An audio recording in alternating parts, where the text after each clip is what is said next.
here, Gautam. Great to have you here on the show. Hi, thanks for having me here. And we've been playing a lot of email tag, and we finally got you here on the show. So we're glad to be doing that. Now, you said there's sort of two sides to today's interview. Yeah. Right. So let's talk about that. Well, actually, the two sides are one side of me is I'm a new Canadian. Yeah. And so I've been here 2.5 years, and there's been a journey, and I'd like to share some of that journey with you. And it's not just to share it with you, but to share it with the audience. And as I understand, there's a lot being talked about multiculturalism in Canada, and the audience may or may not know a lot of it, and therefore it's not that everybody is driving taxis. Yeah. There are a lot of people doing a lot of work, and I feel I represent that genre.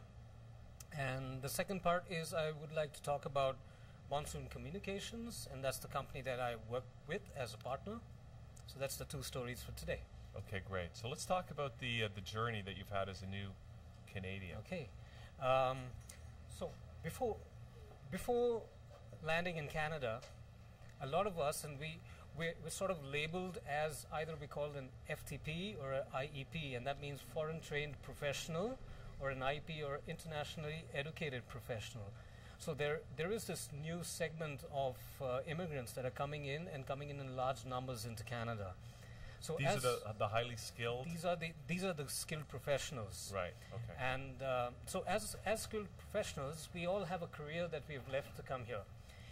In my particular case, it was a career over 20 years in the corporate world, and that did have a lot of trials and tribulations. It had a lot of achievements that happened over the years, and just a small example, but I know I can't read it through, but if you have a look at this and have a look at the size of the file, this is something that happened before Canada. It's very impressive. This is all in the corporate world, in management institutes, in management magazines. This is all your stuff you did before you came to Canada. Coming here. Okay. Okay. Yeah. And if a little bit, if I can just stretch out. Sure. What you saw earlier was 10 years before coming. What you see here is 2.5 years after coming. Okay, right. And these are all articles in different magazines, different newspapers, all Golden about Mail, you? Toronto Star. About you? About not just about me, but about the kind of work that I do, about management articles. So it's all about getting the international educated professional visible. That's the work that you're doing. That's right? what I'm doing. And you've got the first-hand experience as a new Canadian. Yes, it is. So it's that's one side of it. The other side of it is giving back. And very early on, I realized that there are a lot of people who come into Canada, and they're sort of wading around the water, wondering what to do. Yeah. And they like to listen to people who've been here a little before them and are able to tell them about how to navigate the waters here. And so I do a lot of that in terms of volunteering at different not-for-profits, speak at different universities and settlement agencies, write a lot of articles. I've opened 2 portals online. One is called Jobs in Canada, and one is a self-help group for families that are coming specifically from India to Canada. And it's all about helping each other. So it's not a one-man program. Right. A one man thinks about it and creates the platform. Yeah. And then the platform takes it up and runs with it, and people share things with each other. Let's talk about this a little bit. Just yesterday on the show, we had a fellow, actually a native Canadian. Okay. And we were talking about the whole immigration picture in Canada. Because, you know, there's a lot of people who are concerned that we as a country are not able to absorb the new Canadians in a way that's going to work for the country as a whole and for the new Canadians as a whole. If we're letting a whole bunch of people into the country from all over the world, but the economy is not able to gainfully employ them, right, then I think the fear is that they're going to end up unemployed, living in ethnic ghettos, and becoming resentful of this new country that promised them so much and delivered so little. Correct. And it sounds like what you're doing is really trying. And Can you talk about that a little bit? Because that's really what it is, and that's, you see, there is a broad image that or a perception that's out there, and then there can be reality, and so what I try to do is let people understand reality more than just this broad image, which is really that you've got all the professionals coming in. It's just that they need to know how to navigate the waters. Yeah. And if they don't know, is when they spiral and they get into what we call the ethnic ghettos. Yeah. So the country has possibilities. It's just to be able to put all your ducks in a row and to be able to go there, right? However, on top of that, I would like to add another thing, which is the immigration is driven by the government. The job market is driven by private corporates. Right. And we've got to find a way to get them both talking to each other. Because corporate has, other than a give back philosophy, it tends to be profit oriented. So you tend to go with the safe and narrow rather than with trying out experimentation with diversity and stuff like that. So we've got to get them talking to each other. We work a lot with trying to get platforms where the employers meet the internationally educated professionals. There are agencies like Maitrey Foundation. There's an agency like TRIAC, and they're both Toronto-based. And the entire mandate there is to bring employers and potential employees together at a common platform so they get to learn and understand each other. So that's a way to put that together. The other thing is, till we actually saw the numbers on the 2006 census, we didn't realize the number of immigrants that were coming into the country. It was the first time that BAM numbers hit the air. And StatScan bought out these numbers and talked about 6 million South Asians and 6 million Chinese and everything. And people started realizing that, hey, this is a big market. So from a corporate perspective, organizations started realizing that we need to speak to these markets because these are people who have money to spend. And they're not mainstream Canadians yet, so they're still coming with ethos from back home. So we've got to understand how to speak to them. And that's when an organization like Monsoon comes in. These are companies that have been set up to be able to bridge the gap between the new immigrants coming in and corporates who want to speak to them in the right manner. Okay, so that sounds like a great segue to start talking about Monsoon. But just before that, I do want to bring a little bit on the Top 25 Immigrants Award. Yeah, because you were selected as one of those, right? Yes, I was. And let's hold up the magazine. This is Canadian Immigrant Magazine. So there are two things here. This is the Canadian Immigrant Magazine, right? And which announced the awards in May of 2011. Is your picture on the cover there? Yep. Somewhere here. Okay. Right on. There we go. Okay. Yeah. And then this is the actual award. Oh, that's good. Right? That's awesome. Yeah. That's the actual award. See, you're very prepared. So everybody take note. Job seekers, take note. This is Toronto Star, and that's the picture. It was a full-page ad that came out. The Minister of Immigration for Ontario, Eric Hoskin. Okay. And the Minister of Immigration for Canada, Jason Kenney. So they've all written in. This award, while it has my name on it, it actually goes on the shoulders of all those people who I worked with all these 2.5 years that helped me reach there. And it's actually a message to the people that say, you don't have to be in this country for 10 years or 20 years to be able to get an award that recognizes you. You can give back and get that in 2.5 years. So what was it that you did that got you selected for that? I think it was all the stuff that I have been doing in the 2.5 years in giving back, in mentoring people, in setting up these portals. I spent about 2 to 3 hours every day talking to new Canadians, either on a one-on-one basis or at institutes and colleges. So, so in that manner, it's about the giving back that has resulted in this. Right. Okay. I know a lot of immigrants. Like most of my friends are from other countries. Actually, I was in India for 3 months. I think, what can you say about the cultural differences? I think a lot of the issues are related to, well, language is one one of the issues, right?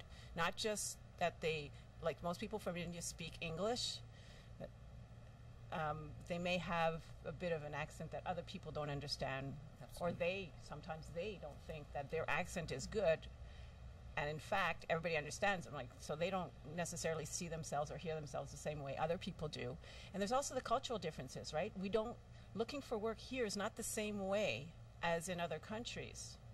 Like, you actually have to make contact with people on the telephone, and it's a different process. It's like you really have to be assertive and really, it's not about, your brother has a factory or your brother has a doctor's office. Like, you have to do a lot of connection and networking. So what advice would you give to new immigrants? I think a lot of what you said is exactly the kind of path that I go through when talking to people, because life is different here as it is there. The first thing that you talked about, English. In India, it is the Queen's English, so it's the British English, not the North American language. So many of the schools have English as a medium, and so people have grown up with that as a language, as well as when I talk about internationally educated professionals, where we work in the corporates, we work with the British English. So coming here, we have to change that and understand how Canadian or North American accents are, right? The other thing, still you got an advantage over people coming here that don't speak English. Yeah, right? that's that. Huge advantage. Yes, of course, a huge advantage, right?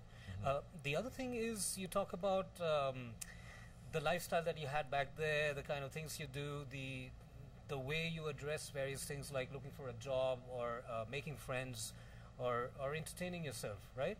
Yes, you come to North America and you find things are different. The thing with the immigrants is they know they've come here. It's a decision by choice. It's not a refugees who got put onto boats and sent across. So they know that they come to this country and they have to expect things are different, right? And the issue is there's so much to learn. So you need to have somebody that's trying to give you some sort of guidelines so that you know, okay, let's go down this path. And therefore you're looking for people to kind of give you a helping hand to make you go forward. I think the attitude is positive. The inclination to learn is there. It's just that there's so much that hits you at one time that you may not be able to grasp it all immediately. So it takes some time to be able to settle in.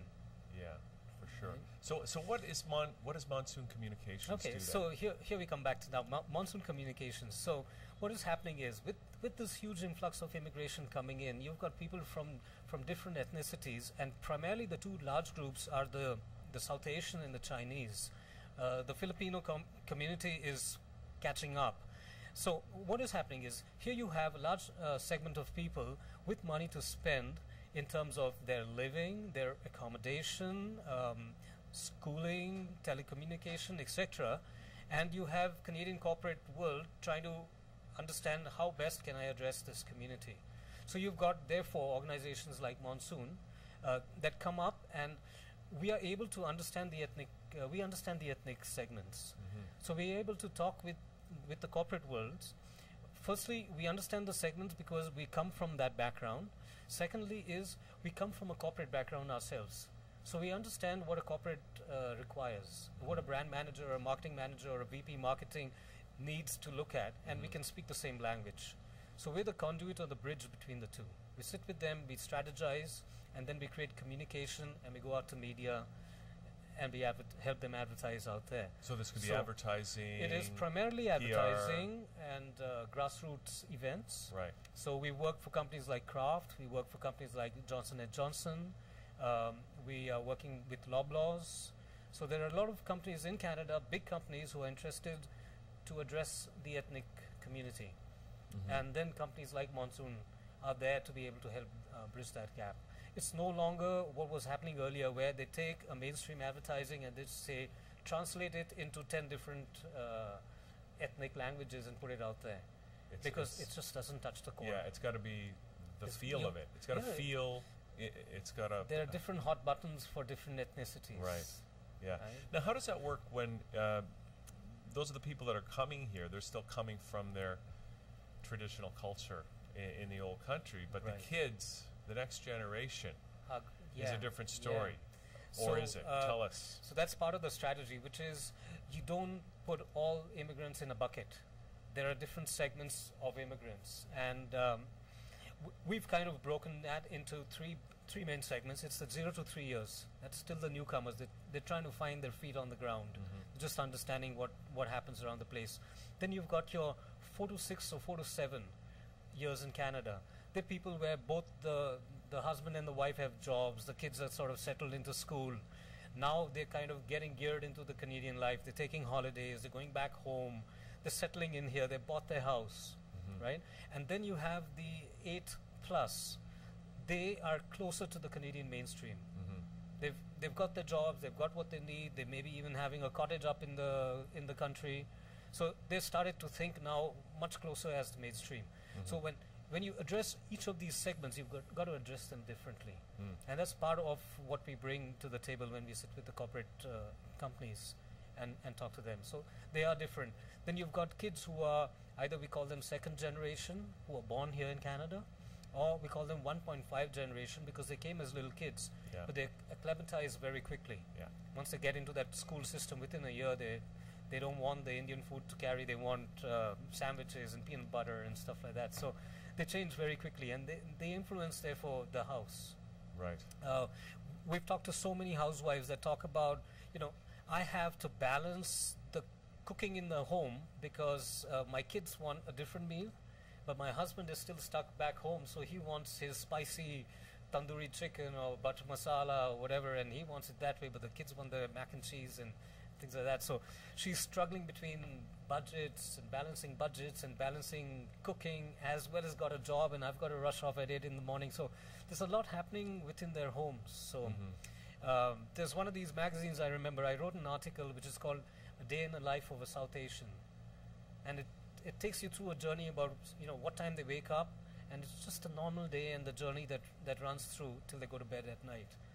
And a lot of people have written in, and they found that very interesting because it kind of opens your eyes into how this new community lives. So let's talk about get back to the giving back again, because you obviously it's very important to you. Probably helped get you that award.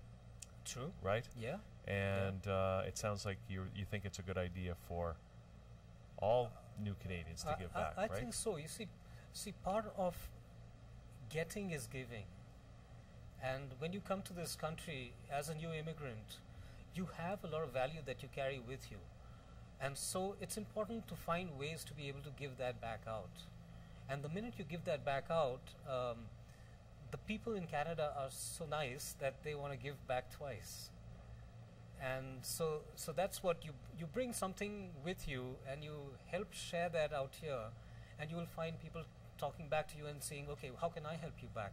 And so that's a very critical That's your experience? path. Yes, it is. It entirely is. Yeah. And so it's volunteering in different organizations. For example, I volunteer with United Way, and that takes me out into different agencies and different communities, and I get to understand how people operate, what they think, what's their way of life. And so that's my volunteering time that I give, but yet I get back and I can understand how this community is living and what they need to get.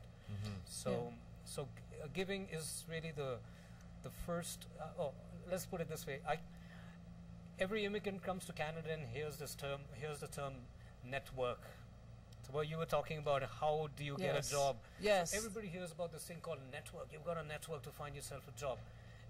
Yet I bring in this term called netgive.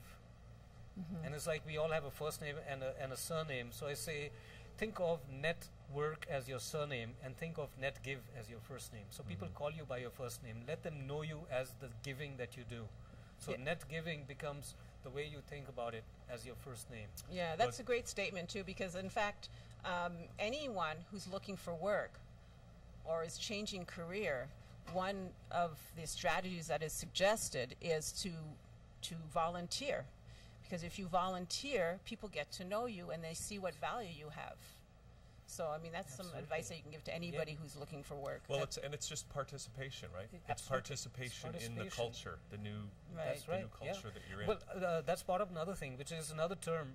One term that is very common is networking. The other term that's very common for newcomers to Canada is when they go out to the job market, they hear about lack of Canadian experience. Okay, it's a biggie that hits them because they say, well, I've just come, how can I have Canadian experience? So they take this term very literally, and they go back and they feel depressed because they say, I don't have Canadian experience, how do I get Canadian experience? Two ways to think about it. Number one, when you volunteer, that's building Canadian experience. So as newcomers to Canada, when you volunteer, that is Canadian experience. Nobody says you don't have paid Canadian experience. It means you don't know how things are there. The second thing that I tell people is, don't listen to the words lack of Canadian experience literally. Convert it and hear it as, I don't know who you are. Okay? So if I say, I don't know who you are, then I can do something about it. Because then I can say, oh, okay, let me show you who I am. Let me show you what I can do. Let me volunteer in your organization and do things. So lack of Canadian experience is not a dead end. It is just reconverted in your mind and say, oh, they want to know who I am. They don't know who I am. So I need to be able to show it. And that opens a lot of doors for you to be able to do that. You know, I have a funny story. It just occurs to my mind. A fellow I know who has a business. And one day there was a knock on his door of his business, and it was I think it was a South Asian lady, a new Canadian, a very new Canadian, and she was just knocking, looking for any kind of a job, even cleaning or anything, right? Okay. And so he brought her and talked to her, and he found out that she had phenomenal web development skills, and she was just looking for experience. She was just going to volunteer just so she could put something. He found out she had some web development skills. Instead of doing that cleaning, he got her to work on his website, and she did a tremendous job. And the next thing you know, she was able to put that on a resume. Next thing you know, she got hired at good pay, doing what she was trained to do, which was the web development stuff. Right? Wonderful, yes. Hats so off to her, yeah. you know, so that's the kind of thing, you know, that we really want to see. Absolutely. So. I mean, you've got a great attitude, obviously, right? But are there, you know, are there people that come here and find that the promise of Canada is not being delivered? And you know, it's all in the attitude, right?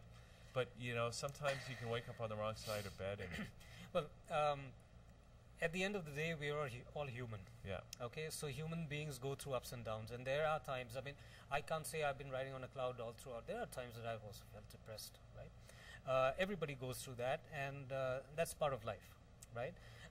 But the thing that I do want to share and I talk about to people is, when you come here, don't expect to get things handed to you on a platter. Okay, coming here isn't winning the game. Coming here is just another chapter being opened. You've got to work as hard and perhaps even harder, because you don't have the luxury of time to get on your feet that you had back home. You don't have your old boys network. You don't have the entire family support system. You've got to get on your feet and gonna get on fast, right? And you can't sit back and say, I have come here, you gave me permission to immigrate to this country, so why don't you sort of, you know, fill my plate and give me a job and, you know, get me going? Sorry. You've got to get and work that much harder, because people don't know who you are. You've got to learn the nuances of a new country. You've got to learn the accent of the language. So that's an onus to yourself. So most of the time when I hear people who crib about this, I actually turn around and say, tell me something. Tell me, what have you done? Right? And more often than not, after 2 sentences, they shut up, because they realize that, whoops, I've been expecting more than I've been actually getting out there and giving. Right? It's not easy, but it's possible. And we've got to have, I use 2 words, patience and perseverance. These are the 2 things that hold, you know, have pockets full of that once you come to Canada, patience and perseverance. Yeah. The other thing is, immigrants, when we come here, we kind of feel we've cut something behind, because you literally, you come here with 2 suitcases. So you feel as if, oh, I have to start all over again. It's a new start. It's a new start, but it isn't. Guess what? You know, what you have in your head is years and years of knowledge, experience, and skills. The same lady had it, she had her website development skills. We all bring it. The whole thing is find the way to make it useful. Yeah. And the minute you find it, you can find a way to make it useful, you'll find people coming to want to use it. Because with that lady, I think she was undervaluing her experience and what she had to offer. That's right. Right? I agree entirely. And so she was fortunate enough to run into someone that was able to see but what she had to offer. She took the effort of getting out there and reaching out. Absolutely. She sat at home behind an internet and tried just to apply for jobs. Yeah. No, that's a black hole. I mean, just resumes go in and disappear forever. That's right. Yeah, so that's really important, is to take the initiative and really find out what you want to do, what your skills are, and how you connect with people who are in that industry, and let your friends know also. Absolutely. So. Okay, so Gautam, thank you. All right, so let's tell people about you got Monsoon Communications, and who should get in touch with you at Monsoon Communications? My website, which is www.monsooncommunications.ca, and if anybody can remember my name or how to pronounce it, well, see, in Canada, in India is Gautam. Gautam in Canada is Gautam, like Gautam City. Yeah. So that's what it is. A lot of people have got in touch with me by just Googling my name on the internet, and because, as you see, there are so many articles, so many places, I'm accessible. I give the time for people, so it's, if you're an individual, feel free to get in touch if I can help you. If you're a company and you need to find a bridge between the new ethnic communities and your products, feel free to get in touch. Okay. Thank you, Hugh. Great. Thank you for having me here. Thanks, Gautam. Thank you, Fantastic. So monsooncommunications.ca, and you can reach you that way. And absolutely. Fantastic. Thanks for coming in today, Gautam. Great to meet you, and great to do this. Good. Okay. And are we cutting to Mark? We are going to play some. Oh yeah, we got your video. That's right. From you were on CBC. I was on Canada Day on CBC, the national program on Canada Day. Peter Mansbridge. Great. So we're going to watch some of this. I'm not sure how long, and then we're going to come back with Beatrice Tentai right after this. You're on Liquid Lunch, ThatChannel.com. Lunchtime. Can you make me something, like make me a sandwich or something that the other kids eat? So, lunchtime was a little awkward. How about with you, Gautam? What's your experience been like? See, I go back to several years ago. I came here as a kid for about, we were here for 4 years as a teenager. And I went through the school system, the junior school, the high school, both those systems. And frankly, I didn't find any issue in settling in. Played all the games, so soccer, track and field, ice hockey, I gather. And I also must mention, spin the bottle. I mean, that was something that we learned. That's a good Canadian game. We were young teenagers, so I mean, you can imagine what stays in your head those years. So it brought me back 30 years later. It's like all three of you have seen tremendous changes in the fabric of Canada. Susan, tell me some of the profound changes that you've seen. I think probably the most profound change that I've seen is the level of acceptance. I think, especially here in Toronto, when I first came here, it was definitely a more comfortable feeling for me because there were so many different ethnicities here. So it was very comfortable. I felt like, oh, there's lots of different people. Isn't this great? I saw a lot of change in different ways. Even myself have evolved over the years. Certainly, my parents then came. They are a little bit different. Chinese have the advantage of a lot of relatives, and then they do have association fraternities in Chinatown, and that help them along, and the family can network in that aspect of it. But when you step out from the cocoon, it will be a different story.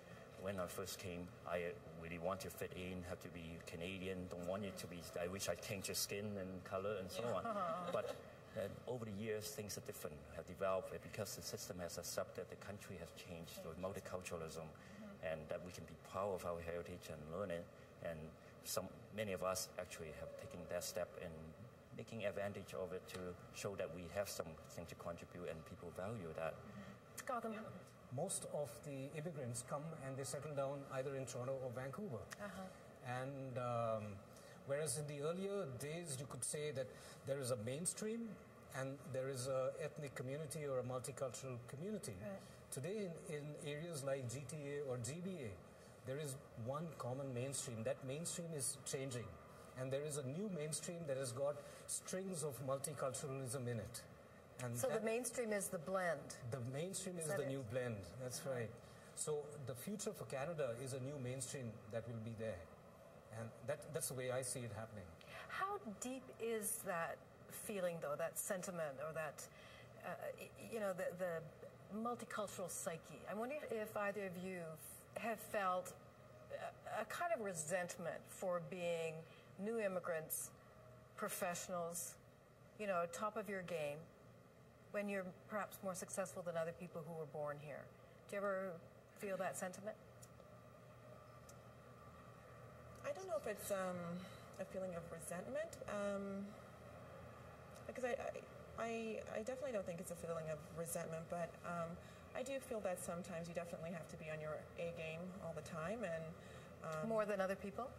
Sometimes, because I think it's very important that you're also setting an example as well, right, for the people who are around you and the people who also want to strive for better and who want to be successful as well. So I agree entirely with Susan, and but add a point here. There are different times in economic life. I mean, right now we're going through a bad time. People are seeing their friends and relatives losing jobs, in fact, happening in their own homes. So when they see anybody who's coming in new and getting a job, there will be it's human nature. So you need new ideas, and that's what people from other countries can help bring in. It's not necessarily better, it may be different. It's just a different way of doing things, and it might shake the system to be able to move out of the recession. Well, just along those lines, what can we as a society do to make the whole immigration experience better, a more positive experience for newcomers? I have quite a strong feeling here about this thing. I get this feeling that, or from what I see, I get this feeling that immigrants are treated with a common brush stroke. And especially for the educated professionals coming in, give them some fast tracks, get some meetings in with potential employers. Let them meet these kind of people. Let them understand who they are. And you could find that we'll integrate far more faster in the Canadian society. I think even beyond that, the government can even promote that before even they come in internationally. That's why we have to establish for the cultural, for the economic, other reasons, we have to do that anyway. So do ahead of time, so prepare the people, and then so that they can be fit in quite well. I would love to see, I think probably more resources for the children, because I think as a whole we offer and provide a lot of services to the parents and to the adults and things like that. But I'm not sure what we do provide to this, children or teenagers coming into the country, given that they do have a lot to adjust to, and it can be quite an overwhelming experience coming to a new place. Yeah. I think the government really have to set it clear, since we already established what Canada is. They set their point, multiculturalism here to stay, but it's the evolving part, and everybody is part of that process. And so there will be no buts and ifs, and that's how Canada. And also develop the services to fit in with the different way. What goes through your mind on a day like today, Gautam? When I think about it, I think beyond myself. I think about Canadian people and what they're doing for the country. And my heart actually goes out to the troops that we have in Afghanistan. This is a time where the country should stand up and be solid behind them, the ones who have come back and the ones who haven't. So I think that this is a day where people should remember the guys out there doing things for us. For me, I think Canada Day is just it's pretty reflective. You think about the opportunities that being here has provided for you, and you sort of, I get a little excited about what's yet to come, and in a sense, I think how lucky we are to be here, and that's usually the kind of things that I think about. I think Canada Day is special for me because I've been successful. We actually have to be very thankful to Canada for giving me the opportunity and a way of role model for many other immigrants and for children from working from no language and to success in many communities as leaders, not just multicultural, but in the mainstream as well as a successful doctor, give me education so I can serve back the community. And I want to share that with the people, give them the hope the same way in Canada we can do it. But of course, at the same time, we have to step fast to make sure that will continue and it will be better, and we should be able to work together for a better Canada for our children as well. Okay, thank you so much. Thank you, Ken, Susan, Gautam. Happy Canada Day.